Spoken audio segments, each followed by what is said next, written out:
take me back to what it was like as a young girl in New Zealand, and then what gets a New Zealand girl to come over and end up in Echo Park and Silver Lake in Southern California in the late 60s, early 70s. So take us back a little bit. I guess, that's the, I mean, people seem to have this romantic view of New Zealand. How can you possibly not live in New Zealand? Yeah. And I keep saying, you don't live by beauty alone.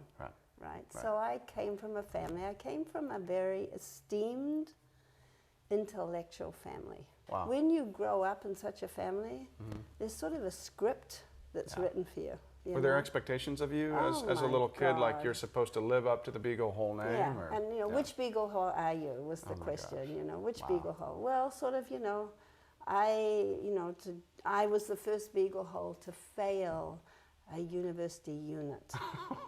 And that sounds sort of like not so serious, but it was really serious. Yeah. And also, I chose to become a kindergarten teacher. Well, a kindergarten teacher in New Zealand is actually a preschool teacher. And I remember my father saying to me, couldn't you just become an elementary school teacher? A kindergarten teacher? Yeah. What I've realized now that I didn't know at the time about that choice, that I was really trying to reparent myself. I really chose a profession. What is that? What's reparenting yourself? Let me put that in a context. When I was not sure what age, but I'm a survivor of sexual abuse from my brother. And then there was just a lot of painful disconnection. My way of coping with my pain was, unfortunately, I became bulimic very young, at the age of 12. I also became a paper girl. What's a paper girl? Paper girl, I would have these gunny sack things over my shoulder, and I would deliver 73 papers. Oh, and I did that in Milwaukee as a child as well. And I was the best paper girl because it was all about tips. So I gave personalized service. So it was all, and that sort of added up. I was really trying to find connection outside of the home. I was really trying to find some sort of meaning. I was in a lot of pain. Both physical and mental. And then I became, had terrible allergies, terrible eczema. So I became sort of a drug addict, medicating myself on antihistamine. Okay. So I didn't do well in school. So, this was sort of the prelude to trying to, go to university. And so then it was sort of the prelude of becoming a preschool teacher, which is something that was very meaningful to me, to be around little kids. And I think it was about trying to nurture kids in the way that I'd longed to be nurtured. And I think that that's really sort of the motif, is that the word, of my life, that I've, what is it, so almost 50 years now, trying to contribute to, sort of this dialogue about what does it really mean to raise children well. And so when my father died and my mother became just a raging alcoholic at that time, a lot of drinking. This is while you're still in your childhood? Yeah, no, that's important to put that. That was after I graduated from this kindergarten school. Okay. So I had a job, but then I said, I got to get out of here. Yeah. What happens in New Zealand, all young New Zealanders do an overseas trip because you got to get out at some point, right? So people either mostly go to London. Yeah. Well, I decided to come here. I wanted to sort of find my mother's relatives. Wow. So I came $99 for 99 days on the Greyhound bus. Oh my gosh. I came with a friend. Is that an unlimited pass?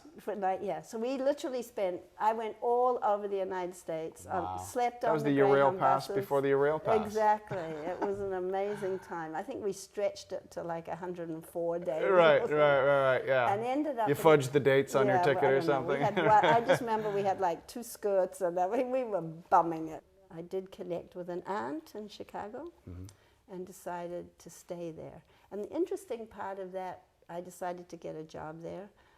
Interesting part of that was... In Chicago? In Chicago. Because my mother was an American, I was able to get a green card. So I was able, back then, I was able to work.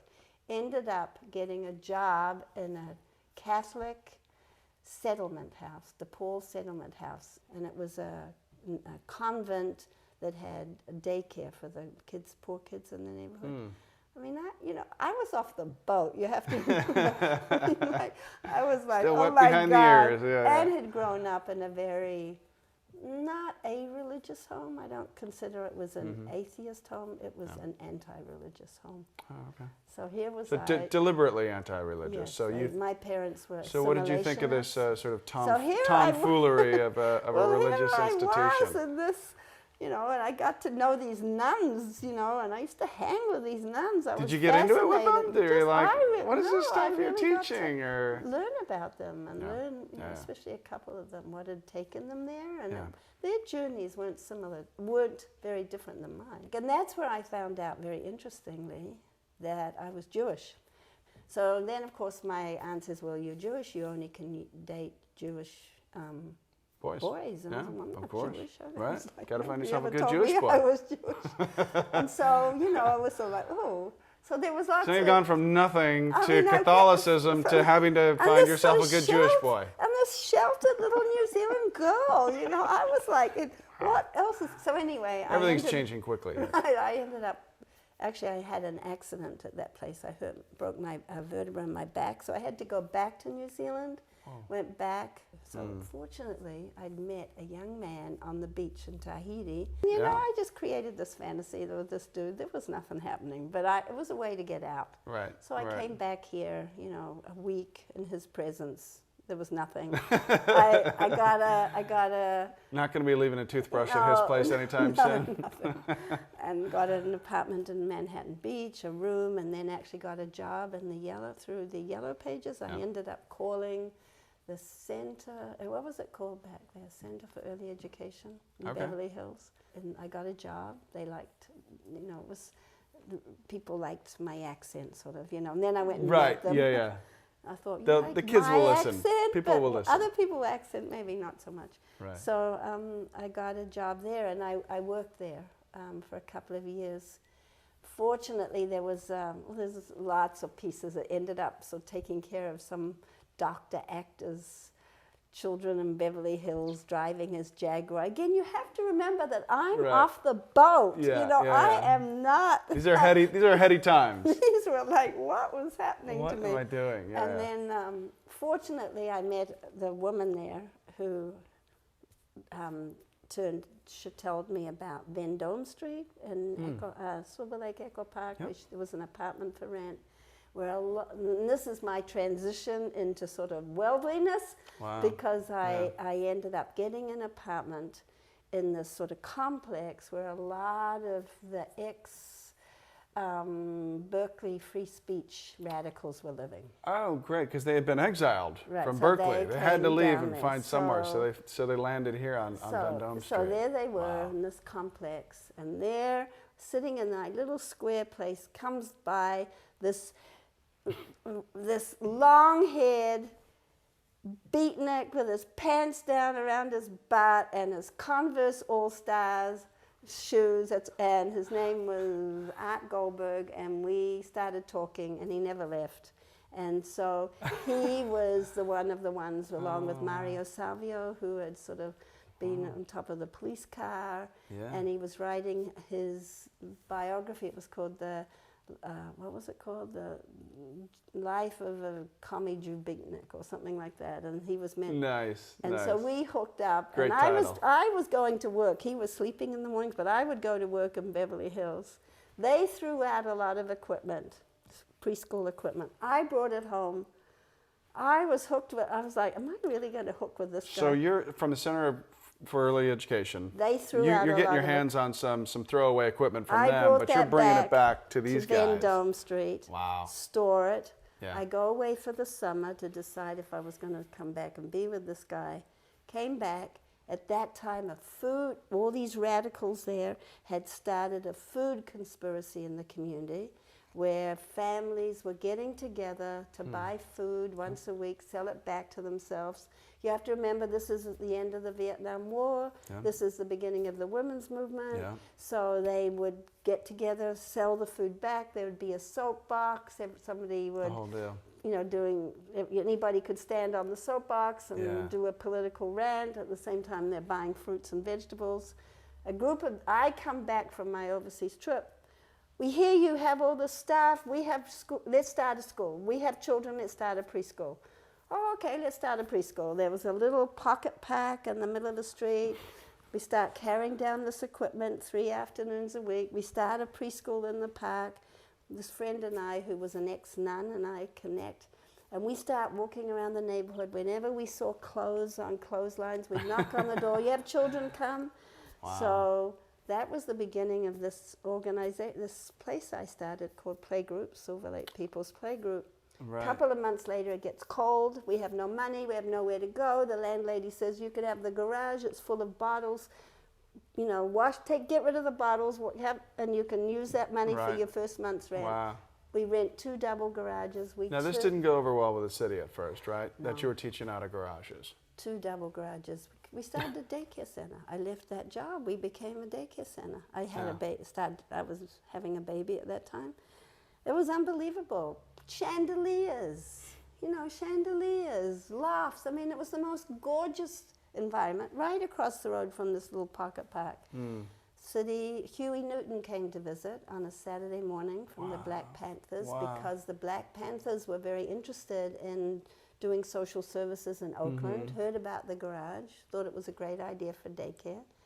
So they wanted to institute some of the same sort of community education things that you were putting together as well. What we were saying was, look, we don't have the money for these fancy childcare buildings. Sure. We wanted 24-hour universal quality childcare now. So what happened to me was I began to have my consciousness raised about, for the lack of a better word, politics. I was with these people. We had study groups. We were studying, reading like the Communist Manifesto. Yeah. I'll never forget my mother saying, "You still reading those? We read that in the 1930s. How come you're still reading that?" It was it's still alive and well. Thank you. I was like, oh my God! Like it was like it was like. I found such meaning that I had never had. And, the women's movement, here we were sitting around in groups, women, we had women's consciousness raising groups. I remember the main idea being that you were empowering yourselves. You all had the power to do everything that you wanted to do and didn't need to ask for permission from other people. 8 women, I remember sitting in a group, and I think 7 of us had been sexually abused as children. And here, more than anything, the influence of that on my life was that I began to realize that we practically all of us walk around with secrets from our childhood. Sure. And that was a profound time for me to realize I was a preschool teacher, but I wasn't really a preschool teacher. I was really, one of the this was one of the most important times in a child's life. You were your own person with your own experiences, and like you had said from an early time, you tried to sort of adjust your view of what parenting was. And then I connected and realized it wasn't my source. It wasn't just my pain. It wasn't just me alone. This was like, what was happening to us as children?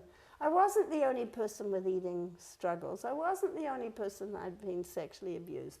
I began to hear women's stories about rape. We didn't have a domestic violence movement at that time. That grew out of the women's movement, of women opening up and telling our secrets. So along with that, here was the struggle with this daycare, that the city tried to close, that we tried to... Get us to the point where you guys have done this creative work. You've made the playgroup work, and now, in a turn of fate, the city now begins to embrace you, as well as LAUSD and some massive educational organizations. That struggle of the playgroup led to we got the zoning laws changed in the city. We were influential in having the mayor start an advisory committee on childcare that's gone on for many years. So that became a voice for childcare. We were sort of paving the way. That That was a whole story in itself that grew and grew and grew. And actually, I left that organization after 13 years. That school, by the way, is still there today. Is it really? Still there today. My granddaughter went It's on Vendome Street? No, it moved to Lakeshore. Got some money from the city. Wow. And we bought a little building. Well, the city bought a building that the school leases all these years. Anyway, that led to me going to work for LAUSD. I started a program there for teen mothers. I again met a principal at an adult school who said, "Do whatever you want here." This is a really interesting point in your story, and I think one of the things that resonated for me when I was researching the work that you've done is in observing some of these teen mothers and how they were dealing with their kids was really critical for you in sort of creating some of the work you're doing now. As vivid as it. I was leading a group time in this daycare center for these teen mothers. They would come, they would study in the morning, and we would have a daycare, and in the afternoon we would have a support group for nonviolent parenting. With the idea being that these young teen mothers would get an education while you were watching we'd do kids. two things. Yeah. This was an adult school, so these were young women who weren't going to go back to a high school. It was an adult school. Yeah. I had two goals. One was to help them get an education. The other was to have them break the cycles in their family. And I'd been leading before that a teen parenting group out of Children's Hospital. So I had a lot of experience with these women, wonderful young women, whose journey, here was I, the daughter of a university professor. Here they were, inner city kids, some of them with gang experience, drug experience. Very few advantages. Sexual abuse, and our lives were not very different. Yeah. My experiences, that was very revealing to me that, that this wasn't like night and day. This was like, I was those girls. We have a lot more in common than people would see on the surface. I had not got pregnant, and I had had very similar life pain. So I really connected with these young women. And, I was sitting there one day, I don't know, the wheels, singing the wheels on the bus or something, and some child... Timeless classic. Timeless classic. And there's some child is misbehaving, and a teen mother came over, wasn't even her child, and whacked that kid. And I thought, that was, I can see it today. It was like, I have to do something about this. This is not what's happened to us as women. That's not where it starts. It starts... We're not meant to be doing this. No, this is not what's meant to be the life. Yeah. So from that time on, every day when the little kids would come in, I would start in the morning. Did anybody get spanked last night? And I will never forget little Christopher running across the grounds one day into the childcare. Ruth, I was spanked last night. And his mother, Nancy, coming up behind, I told him not to tell you, And it was like, and it was never that I was undermining the teens' anger. I understood they could not. You had empathy for them, but wanted to. They had to find another way. Give them some different. I remember give that. Give them some day. tools in the toolbox. So we made a book. I wrote a little book with Christopher about his feelings, and Nancy. She came in before she went to class. A few months ago, that little boy came to visit me where I'm working now. What is he? He's like 10 or 11. He walked in. He came over, he sat on my knee, and he said, "You used to make me books about my feelings." Oh, wow. I mean, it was so, That's it was so touching, that was a very important time for me. And that was when I started to use the word nonviolence. That was when I started to realize that I really wanted, part of my life's goal is to stop the spanking of children, to really raise people's consciousness. The acceptance of spanking is something where you just do. Can you make the connection for me? One thing is the parents' reaction to the noise of the disruption to the class activity, where like a kid is crying while everyone's singing, the wheels on the bus go round and round. You then turn around and ask the child to write out what their feelings are. So in essence, can you make the connection between what the parents' activity is and focusing on the child's voice. So right. how does that work? How does that abate the problem? Well, the connection became that 2 hours, 4 afternoons a week, we would sit in a group. I would sit in a group with those women. So it was working with the children, but then more importantly, in a way, it was listening to their narratives, listening to their stories, listening to their experience, and having, giving them the nurturing and the support they needed. And these girls came, they had got, a lot of them pregnant at 12, 13, 14, wow. But that's not when they dropped out of school. They they became disenfranchised from school much earlier, maybe 9. The 2nd or 3rd grade. And so when they got to us to get the high school diploma, it took 3, 4, 5 years. So can you imagine being in a group with me, this woman from another planet, 2 hours every day? I mean, I watched miracles. And I still maintain that the way we're going to break the cycle of violence is not, even though we have a 10-week curriculum, that's not what really ultimately does it. It's a long-term investment in reparenting. And along with reparenting those women, I was healing myself. I healed from my bulimia.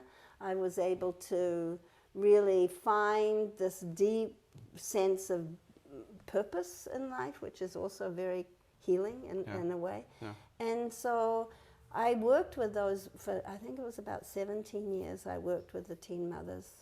Situations that now, I don't know how. I mean, I recently met with some of them. I have 6 of them on the staff of my center now. And I met with 9 of them recently, and one of them just looked at me and she said, "Do you remember that day I told you I was going to F you up?" And she said, "And you just looked at me and said, 'No, you're not.'" And she said, "Nobody had ever said that to me." And now she's on my staff, this young woman. And her own kids are now 19 and 20. I mean, so, I unconditionally supported those women, unconditionally loved them. I would not accept their strategies, but I unconditionally realized these are young women who are struggling. And so it was very healing. And when I left, I decided to retire. And when I retired, I felt like, oh my God, I felt hundreds of pounds lifted from my shoulders because the violence, they would, I mean, the things I would hear these girls talking about, and the young men, going to West Hollywood and beating up gay people, and just stuff that was. Yeah, we're talking a lot about the mothers, and I want to talk about some of the men who you interacted as well. I mean, did you have any focus with the fathers, or? Didn't. It wasn't. No, very little. The only focus I had for the fathers was at lunchtime. Yeah. There were these young men that used to come around. We had a fence around the childcare, and people, "Oh, look at that good dad. Look how he's come to see his children." That's not what he was there for. Came to see who his girlfriend was talking, Oh, right. Whether she was check up on her. Yeah, I mean, those were the batterers. I mean, it was very indirect, because working with the teens, they would go back and, so it was, I mean, not only was it indirect with the fathers of the babies, it was also those families. I mean, I was like, who is this woman that's taking our daughter down, Of course. She's telling us not to spank, and there was a lot of struggles because the girls were going home where everybody was telling them to spank. That's what I wanted to get to. You're in this safe environment in which you can say, okay, let's not do it. Let's try this. You're sort of in a controlled environment. What happens where the rubber meets the road and they go back perhaps into what certainly, maybe for many generations, has been an abusive environment? And I actually want to bring up a quote that you had said, or I'm paraphrasing here. Community brutality was rooted in the fundamental ways that children had been raised for generations. Yes. So how do you then, in this incubator, sort of take these new learners and then set them out into the world and have that be effective change? Totally. That's a question that, goes on being asked about my work. I really believe that it's in the nucleus of the family, and I'm not meaning necessarily a nuclear family, but the nucleus of a loving, unconditional environment that we actually lay down the foundation of who we are, how our brains grow, who we are, what resilience we have in the world. That has to be uncompromising to me. That has to give the children the best. So when they do go out in the world, they have skills with them that are going to sort of carry them through. I knew that with my own children. You know, my own children, I went to this play group that I started, you know, very anti-sexist, anti-racist, loving, nurturing environment. And then they went into the public schools. Yeah. You know, and I remember my son being beaten up at one point in elementary school for being Jewish by, you know, some right-wing Cuban kids, and, you know, terrible, terrible thing that happened to him. And yet he had a home to come home to, where it wasn't go back and beat the shit out of that person that beat you up, but it was really about helping him make sense of the experience, find the narrative about that experience, helping him deal with anger and rage that didn't turn into hate and racism, but turned into thinking about what would empower him to be able to go back through, you know, using words. And I often think... What do you tell a child who's been beaten up?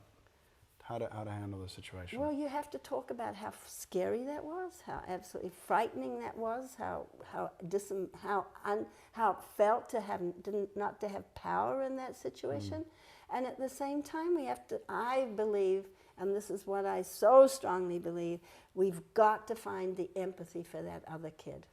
Yeah. What was alive for that other kid? Now, you don't tell this to the child who's hurting, your own child who's hurting. Yes, but let's think about the other child. Right. No. You have to fully be in the moment with your own child. The rage and anger that was being acted out upon from the other child, where is that coming from? Yeah, where's that coming from? But you don't do that, you know. You know, so often what happens, I know you're hurting, but you know, you have to forgive him. You know, he was, no. You have to fully hear what that felt like, the feeling. And the second part is once that's fully heard, now let's think about that other child, you know, but not in a way that in any way diminishes. Not until you fully validated the victim's experience. And that to me is what's going to end war. Yeah, that, I mean, you know, if you can scale that up. Yeah, that piece of really trying to develop empathy for the other. And, you know, so we're not just raising children who only know how to, you know, protect myself and go to battle, but who can open up. And that's what happened in that teen program. There was one girl from one gang, or even not even from a gang, you looked at me crooked. Yeah. And they were just about going to beat each other up in front of me in the class. Right. Sit down. Yeah. You know, I mean, so it had to be, I mean, it was just like, it was almost like with those teens, taking years and years of social structures of how things got resolved. Isn't that the trickiest age, though? I mean, I've found that in a lot of the nonprofit work that I participated in and observed, it's not easy, but there's a more impressionable ages, the younger ones you can work with, and then sort of adults who need help and things like that you can work with. But those teen years, you know, where people are trying to discover who they are, and you know, it's a tricky age to work with. I had an experience last night where my daughter-in-law's young cousin, 18, arrived at my house, which is where I live with my son, where there's a fire pit, with her, maybe 20 church kids with her. And they said, we're going to light a bonfire, and I see these kids all wandering around my house, and nobody's come and knocked on my door, and I look out the window, and these kids have beanies on. I thought, what's happening here? So I go down, you know, what are you doing here? I talk to the young woman, what's a church group? We thought we'd come and light a bonfire here. Carla, my daughter-in-law, said it was okay. And then I suddenly thought to myself, these are adolescents. These aren't adults. Right. It hasn't even occurred to them that I live here. That you would knock on the door and tell me, this is just a place we can light a fire. Can we we have this. Right. Somebody said it was okay once. And I thought, no, the information I need to remember is that their brains are not fully developed. Yeah. They're like 2-year-olds right now. So I went down, I said, now wait a minute, you know, who's in charge here? You're going to have a fire, you know, how long are you going to stay? What's the whole plan? Who are these people? What are they doing at my house? And in the end, you know, I said, okay, now Ruth, cool down, you've got the information, you know, you've put the scaffolding in place, everything's going to be okay. But if I had looked at that young woman as a fully formed adult, I wouldn't have found the empathy for her. Sure. But remembering what I know about adolescent brain development, that even at adolescence, where our brains are not fully connected till we're 26. So she wasn't thinking like I was thinking. Wasn't, you know, she was just... It's a really interesting situation that we have not completely fully, you know, not fully developed brains, but yet we give so many adult responsibilities to kids starting when they're, well, driving at 16, voting and going off and living on their own when they're 17, 18, you know, exactly. working. Well, the only people that don't are rental car people who know that you don't rent a car. They have been, the only people who know about adolescent brains have been rental car companies, isn't it 26 or something, 25? I don't know. They've been listening to the insurance companies, the statisticians. The numbers are there. But it's all to do with this. So I think from my own experience, it was the same with the teens, it's teen mothers. It's this when I work with people with teens, is to appreciate what is the physiological makeup of the brain, what's happening. I didn't have to accept it. Yeah. This was my environment. Yeah. I could put some boundaries around it. Yeah. But instead of looking at her with rage and screaming and withdrawing my connection, I stayed engaged, had her listen.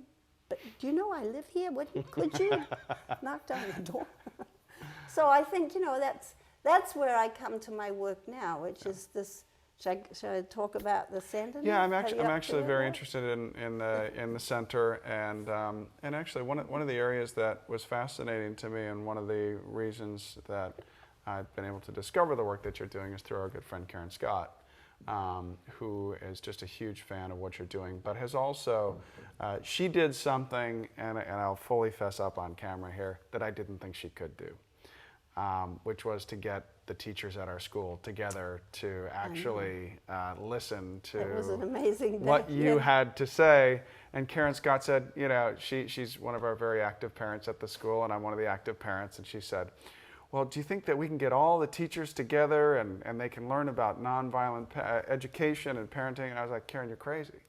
I was like, it's impossible to get these teachers to do anything. And not because they don't want to, but it's just, you know, you have to get everyone to buy in and agree, and the principal has enough on her plate, she's not going to be able to do this.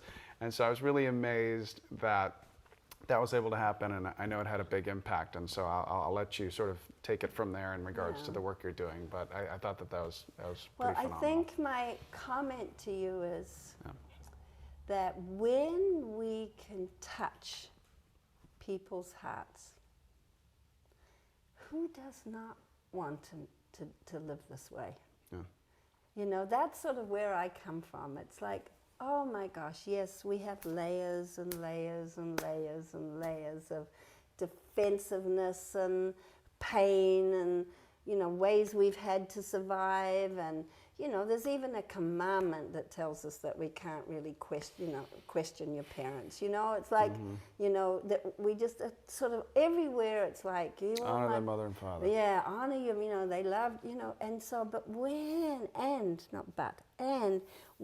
I can just figure out a way to connect with that child inside. That sounds such a silly little cliche, you know, that inner child, you know, that whole inner child, new agey stuff. Right. But that's I'm not going down that road, but a little bit down that road. But talking, you know, when we can touch that, we all long for connection. We're born open. Look at a newborn baby. A newborn baby that's nurtured doesn't look at somebody, well, I don't know if I'll smile at him. Right. I don't think I like his face. Yeah. Right. What does the baby do? You know, it just is. That's lights up. you know, just comes into this world longing for trust and love and warmth and connection. And because of the sort of inherent violence and the dominant paradigm practices of child rearing, you know, the shaming, the 80% of children are spanked, the spanking, the pulling of the ears, the slip, you know, hit on the face, you know, that so many of us, and then there's the words, of course, you know, the name calling, the deriding, that we just. And I think that a lot of parents, teachers, coaches don't even realize they're doing with kids, and would not call it violence. And wouldn't call, you know, and I think one of the ideas that's interesting, obviously, it's very tangible to say, oh, that's violent behavior, or you're hitting or you're striking. But I think one thing that really resonated with me in hearing what the work that you guys are doing was the idea of sort of getting away from shaming. Because I think a lot of the sort of carrots that we lead in front of kids are, you know, be a good kid, or you'll win this award, or do these things. Yeah. No, shaming. Be like this other kid in the class who, you know, is listening, or, you know, do as well as Cindy, or, you know, all these different things that we do. The psychologist a few years, John Bradshaw, I don't know if you ever watched, he had a lot of programming, and he talked about shaming as, you know, toxic shame. The toxic shame is just debilitating. And when that sort of curtain is pulled down over us, we lose our ability to actually feel and beyond feel, that's for ourselves, but to put ourselves in the place of the other, you know. And so, you know, when I think of those teachers, you know, first of all, you know, I have such empathy for teachers.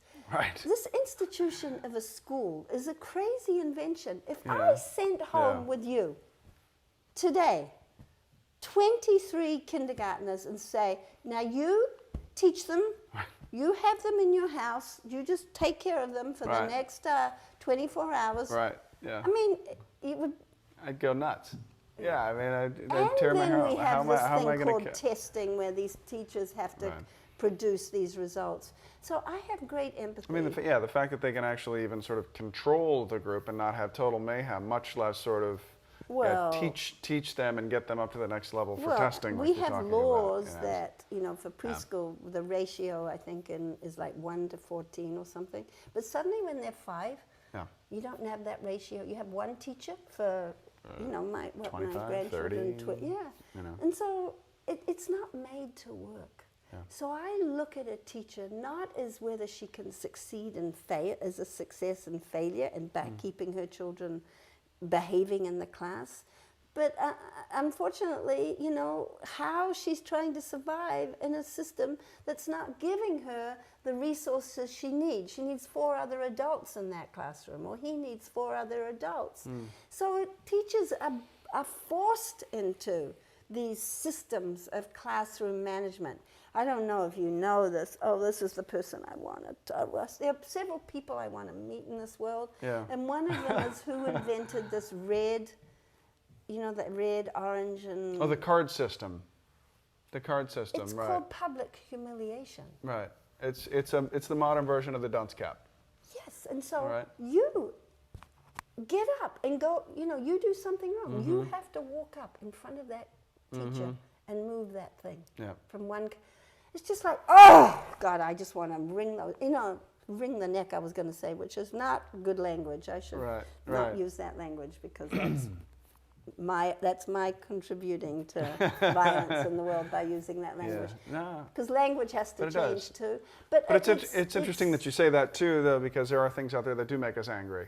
And, yes, I have to, you know, I'm very ourselves on how we react to them. Mindful of my own speech and what I'm trying to, how much I contribute in the world to this sort of violence, you know, so... The pacifist cause has not always been nonviolent. No, and you know, I don't think I'm a pacifist. Right. You know, right. I think there are times when there people are have those oxymorons out there where your goal is to try and... Like I did want my little girls did learn self-defense, you know, as they were growing up. I wanted them to be able to protect themselves and fight back and know how to use that key and that kick, you know. I wanted them to, you know, be empowered. So I'm not a pacifist. So anyway, to get back to teachers, so when I go to talk to teachers, I really try to connect with how they long to be successful, how they long they're not going into this profession for $1 million to make money. They're going into this profession because they really want to contribute to children's learning,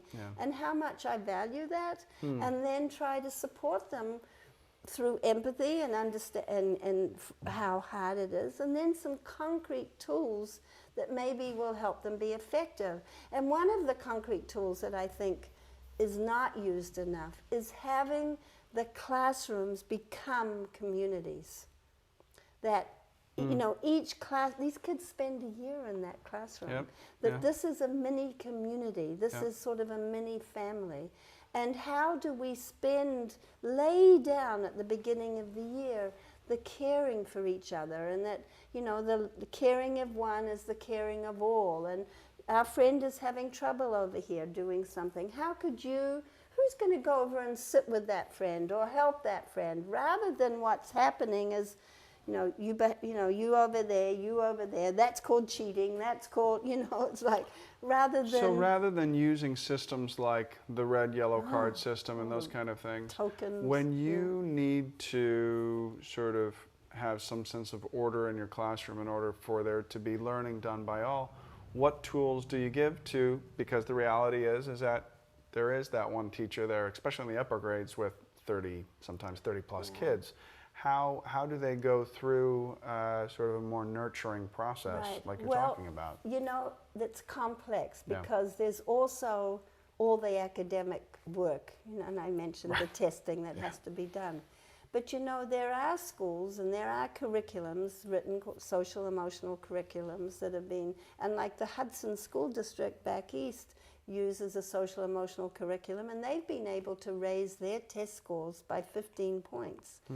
And it's through, you know, starting with empathy groups the morning, you know, there's just lots of strategies with the children. So you set aside a certain number of kids that are in an empathy group, or every kid is separated out into an empathy group? Right. Now the seat of learning, the processes of learning. So I would be responsible for my other 4 people who are in my empathy group? No, let me explain. Okay. So the processes of learning are in the higher brain. The actual connection, the feeling about learning is in the middle brain, the emotional brain. So if in the morning, we begin the morning, how's everybody feeling today? Did anything happen last night that was hard that might keep you from learning today? So if a teacher sees themselves as not only teachers of academics, but, you know, nurturers of the midbrain, the emotional brain. So if a kid is, you know, so the empathy group is an empathy community. You know, that vibe in a community. I don't believe that takes away from the academics. I believe it actually contributes. Let me tell you about Mary Gordon in Canada. She's, oh my goodness, the roots of empathy. What has she done? She has turned around environments, elementary school environments, classroom by classroom. Do you know how she does it? She connects a pregnant mother who's about to have a baby, or the baby's born. Each class has their baby. And the baby comes to visit one time a month. Has a blanket, the children sit around, they watch what the baby's doing. There's a whole curriculum in between where when the baby leaves, they talk about human development of the baby. Guess who they found? Fantastic. Guess who they found was pushing the strollers, carrying the diaper bags. Do you know who they found was doing that? No. The so-called bullies. Oh. And they have done evidence-based studies to show that through this program, they've been able to actually cut bullying in these schools. Now, think about that. A baby going into the classroom. We're not talking about millions and millions of dollars for an intervention. Just changing habits, yeah. Well, and we're looking at healing because through that baby, these children get, I didn't have that, or I had that, or I, you know, it's like they get to heal themselves. So when I think of this work, you know, I think of those teachers, it's connecting to the humanity of those teachers. It's connecting with empathy with them. It's giving them strategies. I got an email after I was there from one of the teachers who raised a situation, emailed me a situation that just sounded like so hard, and yet here she was longing for support to change it, you know? And I think that if this society changed it, what is it? $30 billion a month in war, or $780 billion a year? I mean, I don't know what. I mean, figures that are beyond my comprehension.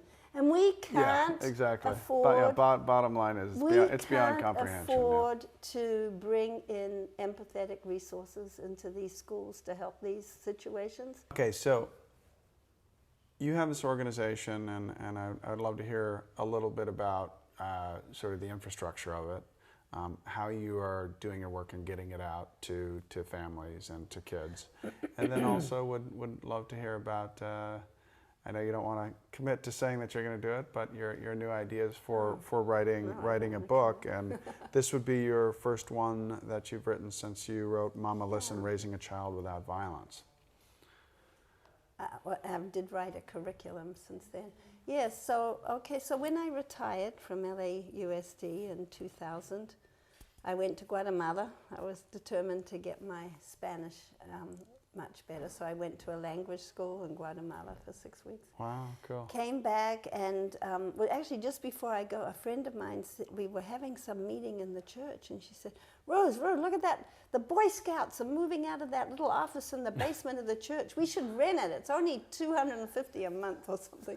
I said, what are we going to do with it? I don't care. Let's rent it. We'll have an office. That's right. So we rented an office and actually got ourselves, became a nonprofit, did all that.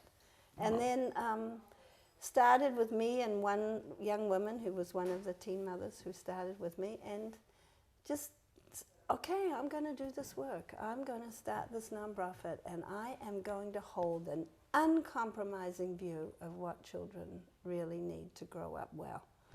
And, you know, people, so we do have a much more elaborate vision and mission statement than what I just said. And we have... That sums it up, though. But that's what sums it up for me. I mean, the only problem with what I said is that some people really believe shaming and spanking is raising children well. So clearly, you know, I have a very different definition of that. So since then, you know, slowly grown as an organization, work with teachers, work with therapists, do a CEU training for therapists, work with teachers, salary point class for LAUSD teachers. We do a lot of work in the field of domestic violence. Really, really concerned how, you know, the DV movement, which I was part of the beginning of it, marching in the street, domestic violence movement, but a lot of the shelter culture and the environment for children in shelters hasn't been very healing, and so really wanting to contribute to that dialogue there. Do a lot of, and our signature classes is teaching parenting, and we teach parenting at the church in Echo Park, where no one's turned away for lack of money. So you'll have court referred, social worker referred, Los Feliz people all sitting together in a room. And you know, that's the same feeling I had with the teen mothers. And that people often, well, don't you need a special class for the court referred? Don't you need a special class? And I said, you know what? No. I was those teen mothers. Yep. I'm not in the system, but I have the same struggle. There's a similar language that will reach everyone. Yes, so I really love the fact that we have that mixture of people. And then we have this program where we invite people to gather their own communities in their homes, and we send a parent educator to the home. So we have all over Los Angeles what we call home-based classes. Oh, wow. And so we have people all over who, get 10, 15 people together. Right.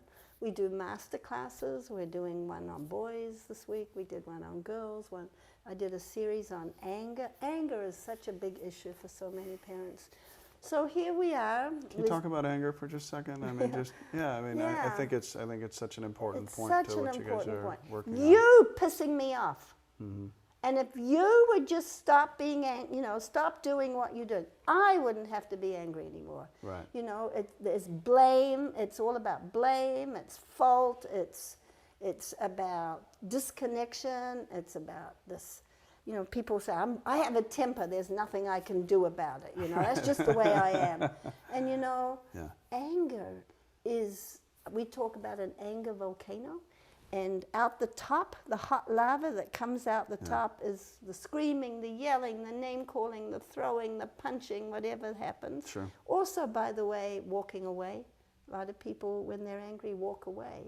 They shut down, which is also just as destructive for them. But if we go down inside the anger volcano, all anger is unmet needs. Now, this whole dialogue about needs and feelings, nobody ever said to me as a child, are you feeling because are you really wanting connection or, wanting? I used to sit at the foot of my parents' chairs at the evening. They would read their books and listen to their classical music, and I'd be sitting on the floor.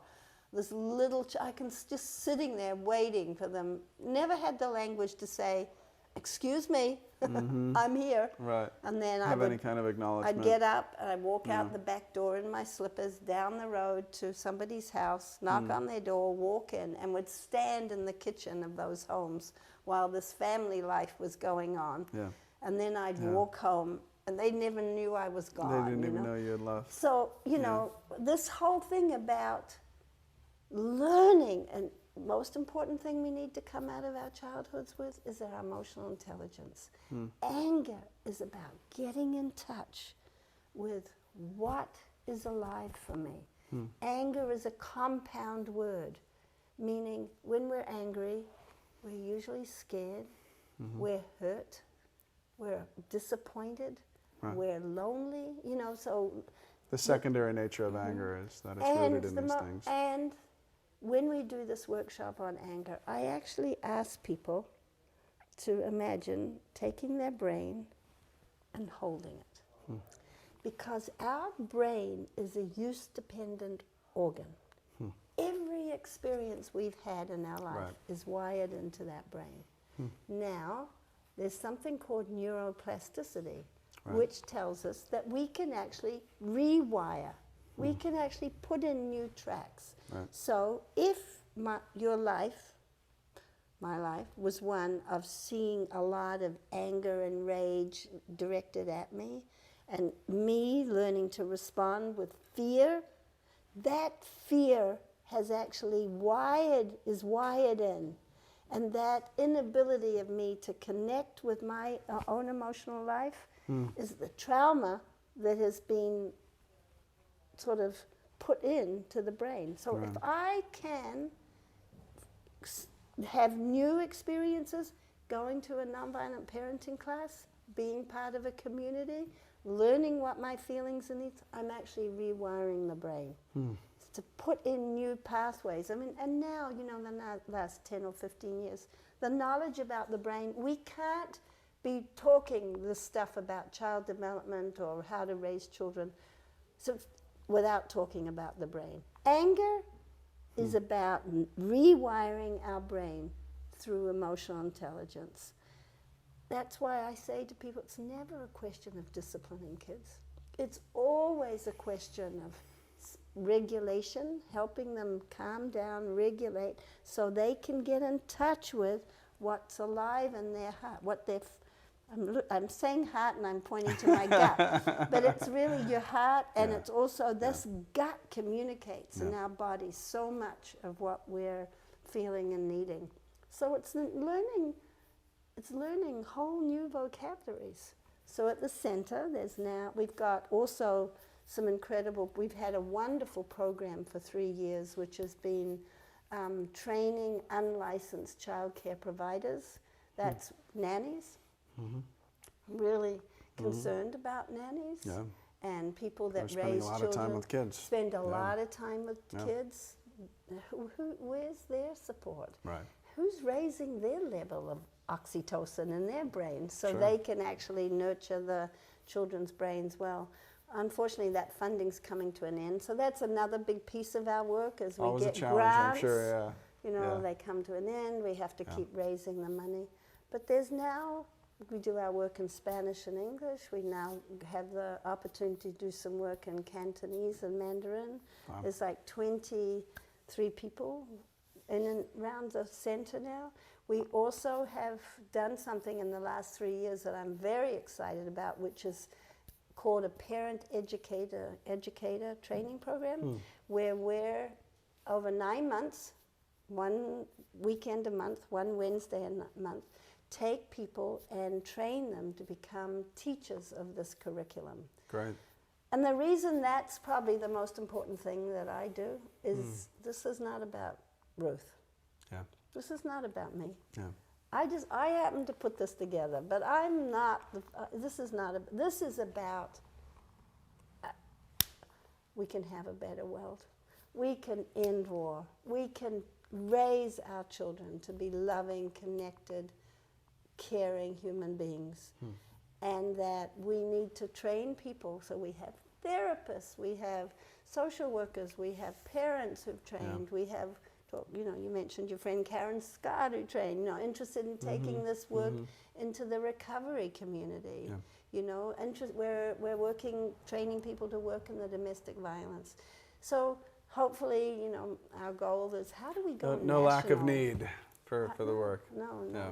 I'm about to go to New Zealand, where I'm going to work with a Maori community that I've been working with there. I'm going to return there, and then I'm going to Japan to work on domestic violence around children's needs. We need this dialogue. Amazing. We absolutely need it. And again, I'm one piece. This has to be you as the dad. What it means to you with your son, raising your little boy so he, you know, can carry. And my little 8-year-old granddaughter, you know, we're somewhere, Grandma, see those people over there? Do you have a flyer? Better go give them, they need a parenting flyer, Grandma, go give it to them. Yes, some young ambassadors already out there. One day she came and she said, Grandma, my friend at school, her mother doesn't listen to her, and she was telling me she doesn't listen to her. What can we do to help her? Wow. You know? So, you know, that's the generation. Incredible, right? That's the generation, you know, and so, you know, empathy needs to be a word that those little kids, this is a very important thing. It's what they've always learned. They'll carry it on naturally. We can't keep this information to it as adults. We got to use the word empathy with little kids. We got to teach little kids about their brain. We got to teach them about social emotional intelligence. We got to use the word needs and feelings. We shouldn't wait till we've had some awful life experiences that we have to heal. Let's do it. They have a real innate ability to absorb it very quickly. Raise children. You know, we talk about, the focus is so much on healing people who've had trauma. And I understand that, but oh my gosh, do I just want to have this, that every newborn baby in every family gets this from the start, and parents know how to do this, how to talk this way. Love it. Thank you, Ruth. You're welcome. Thank you. Such a pleasure. Thank you. Thank Lovely you. to talk. Yeah. All right. Cool.